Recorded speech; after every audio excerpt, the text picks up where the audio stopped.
Cinema పరిశ్రమలో అవకాశాల కోసం వచ్చినటువంటి మహిళలు కొన్ని తెలుసుకోవాలి.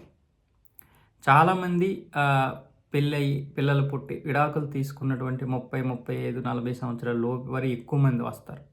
అంటే క్యారెక్టర్ ఆర్టిస్టులకి సపోర్ట్ ఆర్టిస్టులుగా ఉంటారు. వీళ్ళని థర్డ్ కేటగిరీ లేదా జూనియర్ ఆర్టిస్టుల కంటే అబోవ్ అంటారు. రోజుకి 2000, 1000, 1500, 3000 వస్తుంటాయి.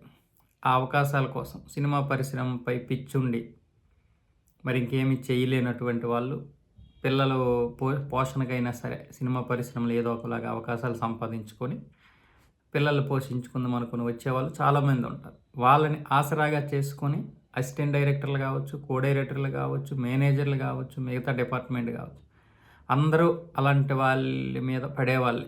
వాళ్ళని లొంగ తీసుకోవడానికి బలహీనతలని వాళ్ళు బలంగా చేసుకుంటారు. సినిమా పరిశ్రమలో జరుగుతున్నటువంటి తంతు ఇదే. దీనికి ఎవరము అతీతులమైతే కాదు.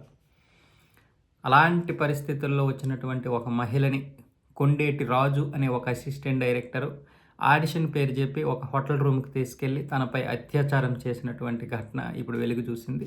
ఆమె అయితే జూబ్లీ హిల్స్ పోలీస్ స్టేషన్లోనైతే అతనిపై కేసు వేసింది. ఆ కేసు విచారించినటువంటి పోలీసులకి కొన్ని నిజాలు అయితే తెలిసాయి. ఈమెనే కాదు, చాలామందిని ఇలాగే టార్చర్ పెట్టాడు. హోటల్ రూమ్కి చెప్పడం, ఏదో ఒక పేరు చెప్పడం, లొంగ తీసుకోవడం, వాళ్ళ బలహీనతలతో వాళ్ళపై గడపడం జరిగింది. ఇప్పుడైతే ఈవిడైతే ఇంతకుముందు కూడా ఇలాంటి ఘటనలే జరిగాయి నా పైన అని చెప్పడం జరిగింది. ఇప్పుడు ప్రస్తుతానికైతే కొండేటి రాజునైతే పోలీసులు అరెస్ట్ చేయడం జరిగింది. అతనిపై అయితే పోక్సో కేసు కూడా నమోదు చేశారు. అలాగే 4 సెక్షన్ల కింద అయితే కేసు నమోదు చేశారు అతనిపై.